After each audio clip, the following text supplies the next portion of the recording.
Hello, I'm Phyllis Dickerson, the CEO of the African American Mayors Association, and we formally call it, or affectionately call it, AAMA. Let's just say it that way. Okay. All right, and my co-host here, my sidekick, my boy, Steve Benjamin, former mayor of Columbia, South Carolina. Welcome, Steve. I'm the calm one in this podcast. If you guys figure it out yet, Mr. Mayor. So today we're joined by Mayor Quentin Hart from Waterloo, Iowa. Yes. Wow. Yes. Are there black people in Waterloo besides there you? are black people. Everybody you know from At Waterloo, least one, right? Everyone you know from Waterloo is black, right? Right. I only know one person, Right. so 100% of the people you know from Waterloo are black. So what percentage are actually black people? How many people are they? So we have about, first of all, thank you for all that you do, all that AAMA does. I think my first call that I received was from Steve, actually. I just started out. I was so wet behind the ear. Then I get a call from Steve representing, I think you were the president at the time, or the chair, and made all the difference. That connection has meant so much to me in my mayoralship. So I want to thank you for all your efforts. But Waterloo, Iowa, 70,000 people, about 16% African American.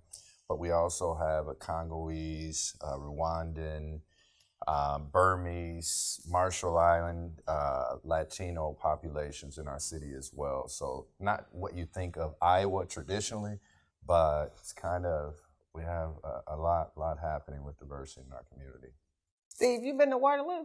I'm not yet. I missed one meeting, and Mayor wouldn't invite me back. I've been begging. So Mayor's got good, deep, strong South Carolina roots. So he's a dear friend, and I may have made that first call, but we've now become trusted advisors to each other. And he's been doing amazing work.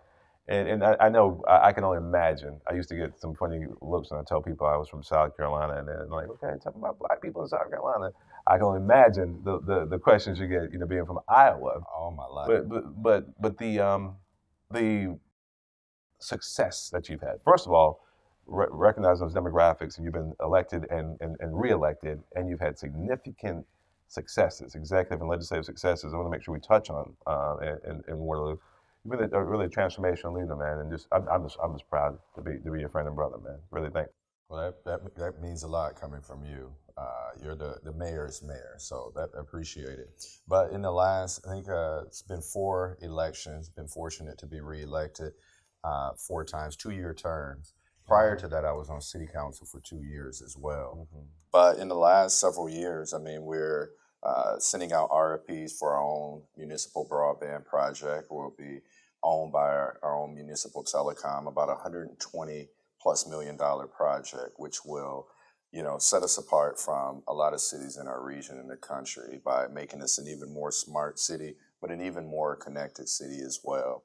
Been very fortunate recently with the Biden administration, and I call him Mayor Pete, but Secretary Pete, for about a $20+ million project to transform our shopping corridor in that area.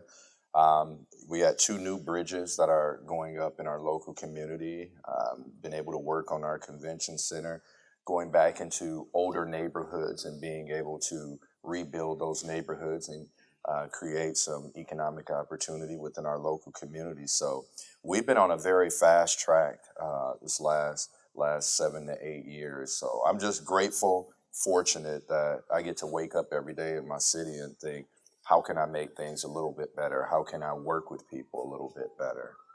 But also, our 2030 vision plan we just created, and we branded it Waterloo, a community of opportunity. And we say that because my mom is from Goodman. My dad, who just passed away, God bless my dad, is from Starkville. But they moved to Waterloo, didn't know each other, but came for opportunity and work. And so we're trying to create that aura, create that situation where people come to Waterloo to thrive. And that's been our work every day, trying to make that happen.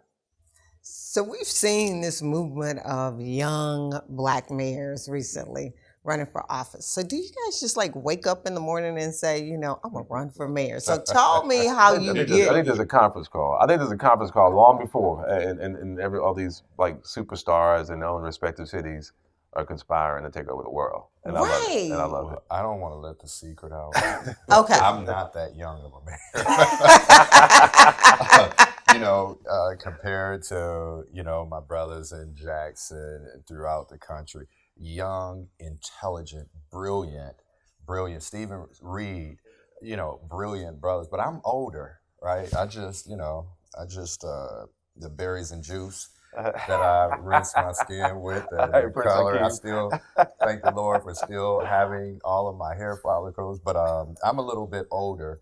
But it is great to see a lot of the energy, the creativity, because to say you can't solve today's problems with the same mindset that created them. Mm-hmm. And so it's good to see young leadership and leadership trying to figure out creative ways to change their communities with out-of-the-box thinking. So that's why I hang out with them. I can't always hang out with Steve. I got to hang out with some of this young blood to make sure that I'm still connecting the way I need to connect.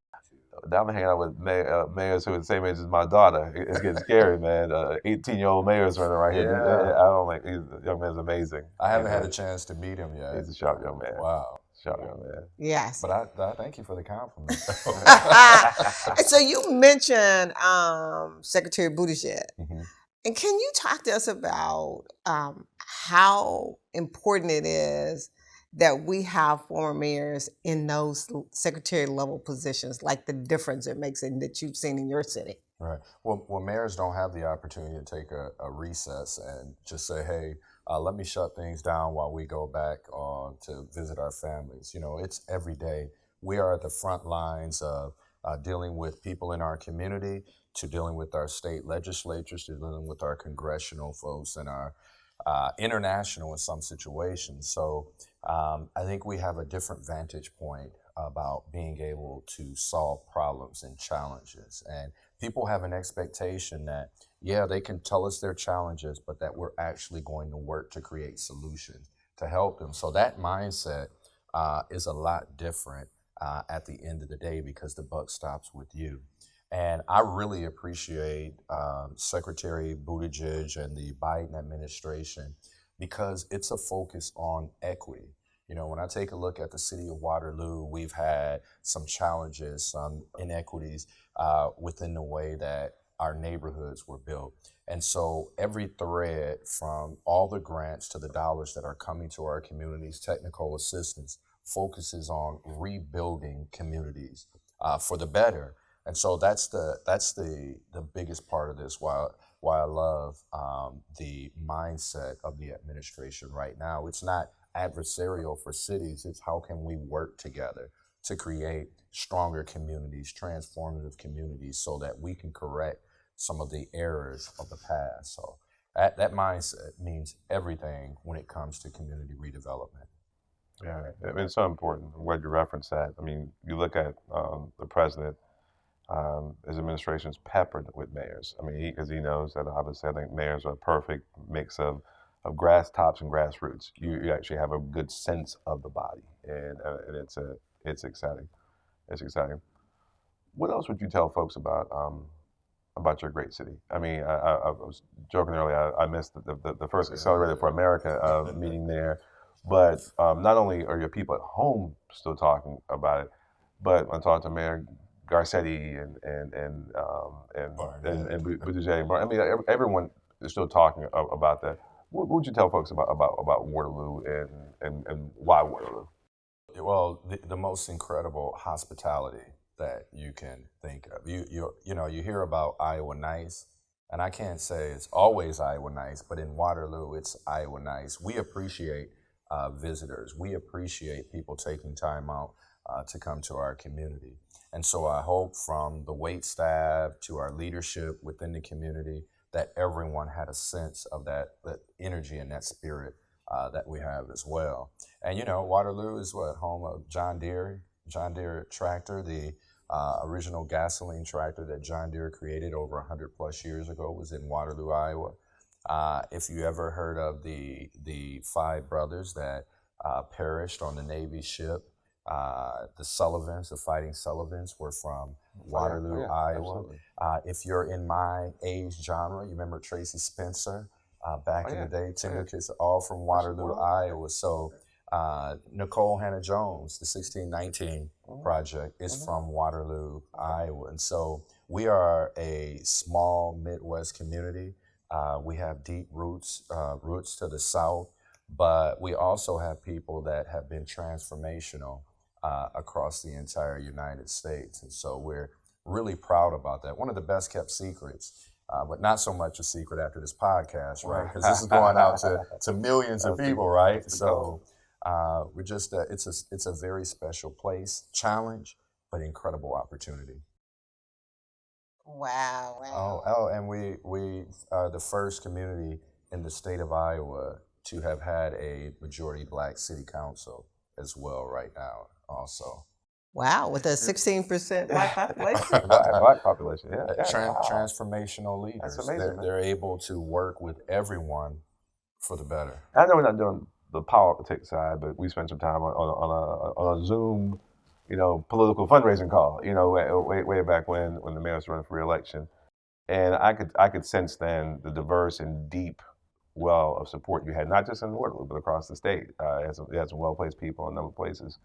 That same diversity is reflected in the type of support that you and apparently your colleagues on council engender as well. That's exciting, brother. Appreciate it. And so, as that, I'm still giving you that title of young black brother mayor. Appreciate it. So, some mayors have been talking about the weight of the job. So you're in your second term now. How do you deal with the stress and the weight of the position? Fourth term.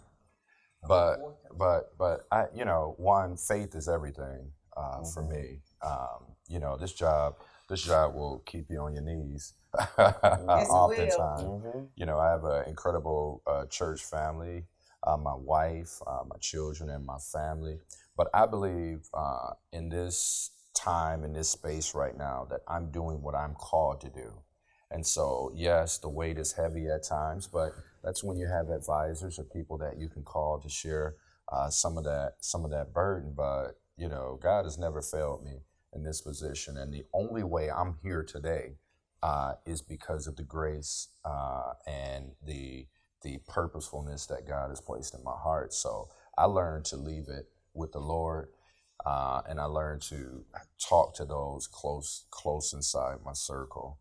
And then, I take the criticism for what I can use. I use it.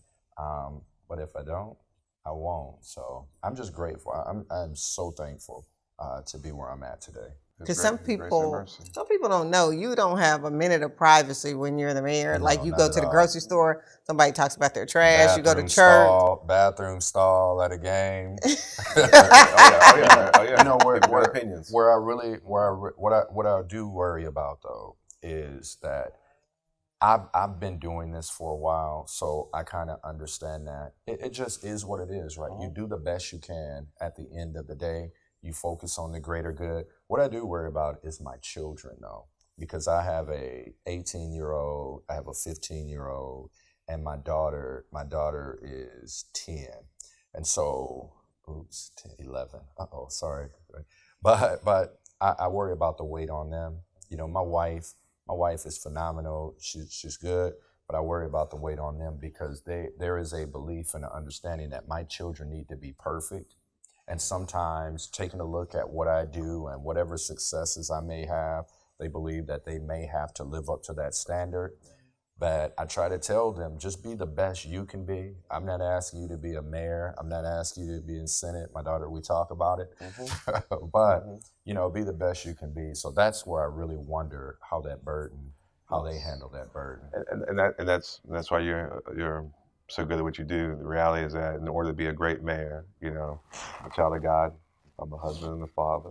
If part-time, I work to provide for my family, and then I'm mayor. Right. And having those things in order make you a better mayor. And I love the fact when the mayor talks about reaching out to others and advisors. I'm not sure people really understand the communication. We talk. I mean, we talk because there's some things you can't talk to your council about. Sometimes you can't talk to people in the community. You got to call your peers. And we have fraternity jokes, Divine Nine jokes, everything else. But there's a community of brothers and sisters who know that we can rely on each other. And I'm an OG now. I'm retired, but we talk. And sometimes when you got to be vulnerable, and ask for some advice because you don't know, or you need to know, or you know better. I mean, I love having the fact just having some subject matter expert brothers and sisters around the country that I can call and just ask for advice and counsel. I'm giving relationship advice and stuff like that. Man, she ain't no good for you, but oftentimes it comes back to if you take care of yourself, you take care of your spiritual health, your mental health, your physical health, your loved ones around you. It's amazing how everything else kind of falls into place. It falls into place. So And that's what I like about AMA and our organization also. I just remember back in the day when I was a mayor's chief of staff, we had a mass shooting. And Steve Benjamin was one of the first people to pick up the phone and say, I'm so sorry for you guys' loss. If you need whatever you need, I'm on the way. And so that makes a huge difference when you're dealing with the weight and the stress of the job. So my next question is, kind of, is the job what you expected it to be? Because sometimes you go in and you have these high level ideas. And city government is a big ship to turn, right? Because it is what it is, Right. and you come in with these new brilliant ideas, and you have these employees that've been there 30 years, and they're like, we don't do it that way. Right. And so I've heard that many times, or they say, and I'll ask the question, well, why do you do it this way? Because we've always said it that way. I'm like, that's not the answer I'm looking for. Right. So how do you deal with that part? Well, it's exactly what I thought it would be, honest. I mean, I went in, I was mayor pro tem for about 6 years, so I was able to sit behind the former mayor. And I mean, he had a tough go sometimes, but I was able to sit, I was able to learn. But coming in as a young brother, right? In my life, I've had so many trials and tribulations. I've, been down. The Lord has pulled me into a different space. And so I don't know. I'm just, it is, how can I say it? So I knew. So the challenges, I try to learn from people and say, yeah, you've always done it that way, but can we take a look at this way? And if they don't, I'll ask again. But I have a great staff too. They work together. They are completely respectful. See, I don't have a city manager, and so it's a strong mayor format. So I'm working with department heads every day, trying to think outside of the box, and they know that's my approach. In my office, there is a box, and it says "Think outside the box," and it's closed. And that's the approach that we've taken this entire time. But what I'm really proud about is the development of an equity mindset with regards to the way we approach things. So when I talk to my planning director, and we are trying to do a project that's on a side of town that doesn't have as much development, he'll do everything he can legally to make that happen. If we need to go the extra mile to do it, we do it. And so I just like seeing that mindset develop that I have imparted into the folks that I work with every day. So, Steve, the mayor brought up something. Since this podcast is about breaking it down, especially to our listeners, he brought up like a strong mayor versus a weak mayor versus city manager, city administrator. And a lot of people don't know what those terms mean, and we throw it around like it's like everybody knows. So break that down for us. It depends on which state you're in, but so many different forms of government all across the country. And obviously, the mayor's form of government in Waterloo, I mean, he is the chief executive of the city. He calls all the shots. In some different cities, the mayor may be elected at large, sometimes even elected from the council, and you hire a professional city manager to help manage the day-to-day. But literally, we usually refer to them as three different forms of government for mayors. There are dozens of them, depending on where you happen to be. And the most interesting thing about it is that regardless of the form of government, people come to the mayor when they got a problem. You're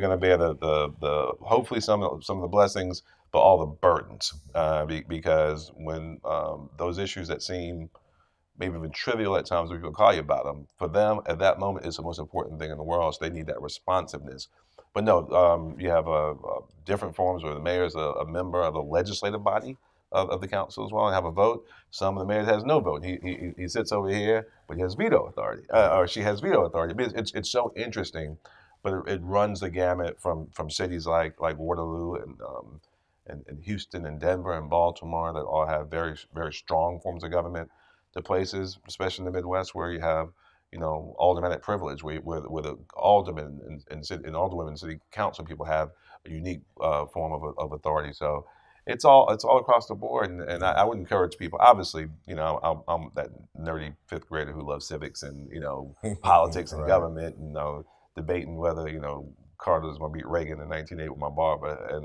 yeah, I was right. Although I love Jimmy Carter, I was right. But it's important to understand the way your government works, Right. and how to communicate with your government. When you reach out to the mayor, you might want to reach out to him on Facebook. You might want to touch her on Twitter, but that's not the way you want to communicate. Communicate directly with the mayor's office, and it's amazing what kind of responsiveness you get, regardless of how the form of government you have.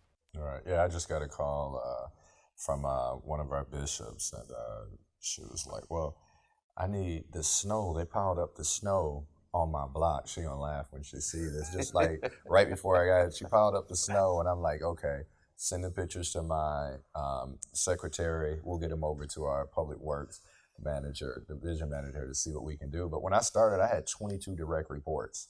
Wow. I was crazy, but I took a real strong approach to taking a look at organization and creating efficiencies in communication directly with my office. And so now we're down.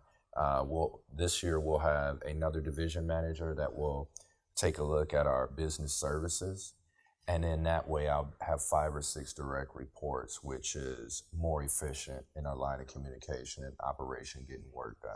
Efficient and effective. That's the key. People appreciate that. I've learned over the years that sometimes everybody wants the answer that they want when they call you, but they very much appreciate the responsiveness. Yeah. Even if you don't tell them what they want to hear, that you're responsive and respectful goes a long way. Yeah, we're working on that. And I love my city council too. Every one of them are working, and building that relationship is very important. So if there's a surprise, when we go back to that, I'll probably say my effectiveness to working with my city council is extremely important. Makes a difference. That's brilliant, because most people can't say they love their entire city council. I haven't always said. So what keeps you up at night, though? Housing. Trying to figure out how I can get the necessary resources to get to people. I don't like to say no, right? You want everyone to be successful, but trying to change housing and the look of some of our neighborhoods is extremely important. Entrepreneurship and attracting larger businesses. I have a park project that I'm working on, transformational project, and I see the way that it should be, but some of the folks may not agree with it. But just you try to do the greater good, and people may not see it that way. And every now and then, that part of the job can kind of weigh on you at night. You know what the best thing to do, and it may not be received in this portion of time, but in a couple years later, it's the right thing to do at the right moment. So. Decisions for posterity. I mean, most of the big things you're doing, you're doing some amazingly significant things down the projects you mentioned as we open. The greatest benefits of those you won't see while you're mayor, but your children and your children's children will benefit from it, and will be able to create long-term opportunity and health and wealth because of it. Right. And then where my son is going to go next year for school, that's it. Oh, so what's your top 3 choices for him to go to school? Well, I would prefer, if it were me, smaller, somewhere where it's a good support system around students. So we have no HBCUs in Iowa, right? So Steve can help you out on that. So just a place where he's motivated, intrinsically motivated, and people can tap into it. He's brilliant, just needs that pulled out of him a little bit more. So. Right. So I don't have a choice yet. We'll see. We got a couple months left. I think he wants to play a little ball So we'll see if we can see where he'll land at. Awesome. All right, good. Awesome. So as we I wind, never answer a straight question, right? I Like, know. Right. You can't say where you want to go because they go another direction. Right. I have a high school senior too, so I right, he's over here saving money, making sure he has enough to put her through college. Right. Right. So as we start to wind this conversation down about getting to know Mayor Quentin Hart in Waterloo, my last question, I think, is if I come to Waterloo next week, what is it to do there? I mean, right now, you be careful if she will show up. I hope so. So if you take the amenities outside of professional sports and those things, the amenities of a large city, ours is just more compacted. I mean, if you like to go to a nice martini place, then I'll take you to one that's Black owned and operated if you want to. If you want to go somewhere else, you do. If you want to go to a restaurant, we can do that. You can go to the John Deere Museum. We can go to the Sullivan. We have an entire museum district. We have one of the largest Haitian art collections in the entire United States in Waterloo, Iowa. So almost every minute, we have the #2 water park in the United States, #5 internationally. We just opened up a theme park. So if you want to do that, if you like to golf, 3 public beautiful courses plus private courses in our little small community as well. So we have every, or if you just want some real good cooking, I mean, I throw down now, right? He's a chef too? I could throw down. Yeah, that's kind of what I like to do now. We can go to Embassy Suites right here in town. We can make that happen right now. We gotta go to for that. You can come cook right there. That's what I like to do. So we probably have about every amenity that you can think of, and then some that are incredibly successful rankings across the entire United States. So. I like a mayor that can sell his own city. He's on it. There you go. So what's your word for the year and why? That's a good one. Well, right now I'm thankful. Like I just been through a really tough time, right? The last 2 months. And so I'm thankful. Thankful for the opportunities, thankful to be here, thankful for those that are no longer here that have invested in my life and impact my life. So I'm just thankful. Know that, brother, I know it's been a rough several weeks. You and your family remain in our prayers. Know that. Yeah. I love you. All right. Thank you for letting us get to know Mayor Quentin Hart. All right. Appreciate it. All right.